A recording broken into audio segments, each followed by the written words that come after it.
আমাদের এই দাঁতের যত্নের বিষয়ে আমাদের অনেকটাই গাফিলতি থাকে।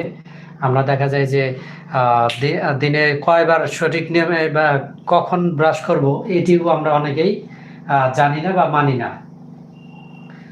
দিনে ২ বার ব্রাশ করতে হবে, কিন্তু ২ বার কখন ব্রাশ করবে এটা আমরা সবাই ভুল করে থাকি।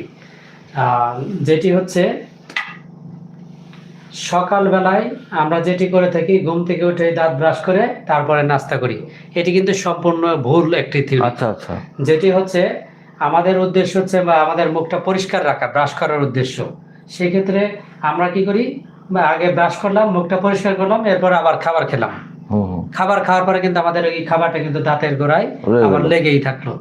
সারাদিন কিন্তু ওই খাবারটা দাঁতের ফাঁকে জমে থাকে, এবং সেখানে ব্যাকটেরিয়া এসে কিন্তু সেই দাঁতের ক্ষয়টা করা শুরু করে। আচ্ছা আচ্ছা। সো এই জন্যে সবচেয়ে ভালো হচ্ছে সকালবেলায় নাস্তা করার পরে ব্রাশ করা।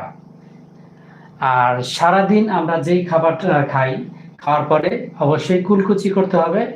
এবং রাতে স্পেশালি সবচেয়ে গুরুত্বপূর্ণ ব্রাশিং টাইম হচ্ছে রাতে।